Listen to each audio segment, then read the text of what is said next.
What's going on, y'all? It's Dawhveed back with one build for every Vault Hunter that I will be running for them, and you should too. The DLC 2 update was released yesterday, and with it came the new level cap increase. Vault Hunters can now level all the way up to level 57, which means you have enough points for 2 capstones and then some.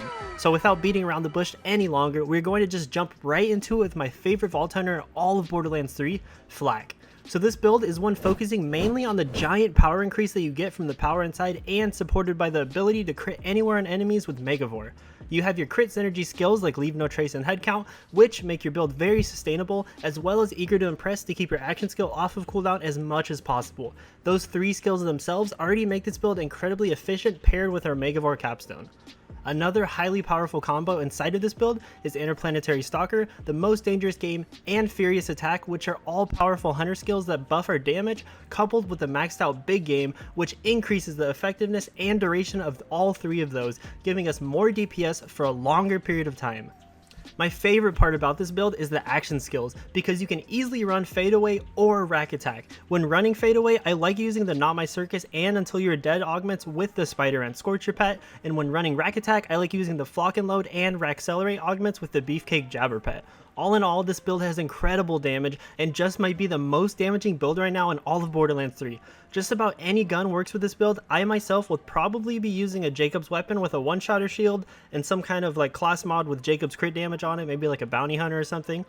This next build for Zane is one that most of you Zane players are already familiar with, but with added points for the level cap increase. It consists of the Seeing Red capstone and the Distributed Denial capstone. I made this build to be one that excels in offense and defense. The offensive capabilities come from things like the Seeing Red comboed with Death Follows Close and Playing Dirty to beef up our Irish operative with huge DPS, while the defensive capabilities lie in the green tree with things like Ready for Action, Stiff Upper Lip, and Futility Belt. It's also worth noting that this build has incredible sustainability and utility. With Brain Freeze, you can proc Refreshment and eventually Salvation to get massive health returns, and you can also proc Calm, Cool, and Collected to regen both your shields, health, and action skill duration and cooldowns. For the action skills, I will definitely be running Sentinel for the movement speed Anoint on my shield, along with the augments Bad Dose and Static Field.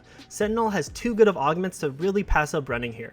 Partnered with Sentinel, I also will be running Barrier with the All-Rounder and Deterrence Field augments to keep a safe distance between me and the enemies. With Zane being as powerful as he is right now, your favorite gun will probably work with him anyways, so I want to talk about what shield that I think you should run, because with the Distributed Denial capstone, the more impactful the shield, the better.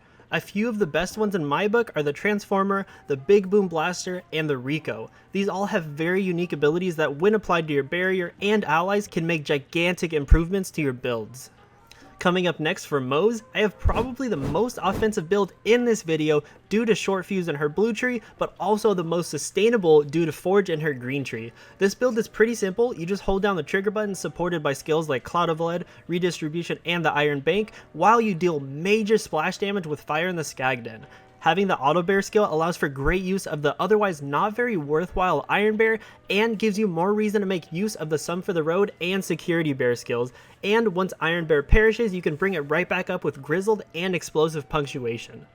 I personally like running the Vanquisher Rocket Pod on both arms, with one arm having active tracking and the other having target softening, but since Iron Bear isn't a huge part of our build, you can typically just use whichever suits your fancy. Although one important thing that I would like you all to keep in mind for this build is to make the most out of your bottomless mags tree and use a gun that has high splash damage and a decent mag size so you can fire forever.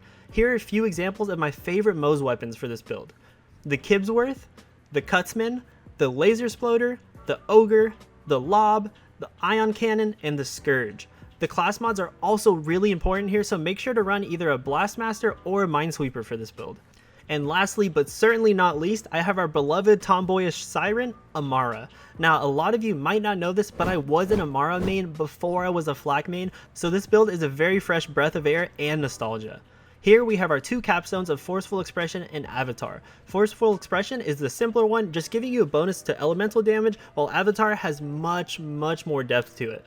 So Avatar has essentially 3 levels to it. First, Avatar gives us the ability to activate our action skill one time while it is on cooldown, and can be only activated once per completed cooldown. So for example, if we use Face Slam during like the 30-ish seconds or whatever that we have until it comes back up, we can use it once more during that time, and then we cannot use it again until the skill fully comes back off of cooldown. Secondly, Avatar gives plus 10 more maximum rush stacks. Rush stacks are sort of like a currency that you can gain from doing certain things, and then you redeem them from activation of your action skill to gain passive bonuses.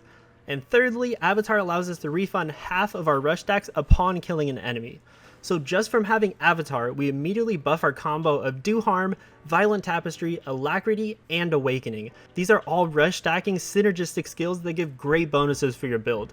Over on the orange tree, we have your common elemental damage Amara skills like Anima and Tempest. This build is really meant to be a phase grass build with Ties That Bind, and Ties That Bind gets major use from skills like Laid Bare, Dread, and Indiscriminate.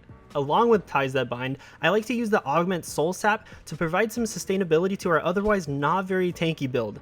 Class mods really complete this build, so make sure to use a Spiritual Driver if you need more mobility, a Phaserker if you like more damage and action skill cooldown rate, or the new Stone class mod, which is bugged currently but will be great with this build when it's fixed. And that, my friends, is going to wrap it up for this video. Please make sure to go rack attack that thumbs up button if this was something that you enjoyed. Also, be sure to come swing by my Discord server where my lovely community and I love to talk to each other every single day and share items with each other. I will leave the link to that Discord in the pinned comment below, and while you're down there, why don't you leave me a comment, because I'm very good at replying to every single comment across all of my videos. Don't forget to press that subscribe button and notification bell to stay up to date on all of my content. Thank you all so much for watching till the end, and I will check you all in the next video. See ya!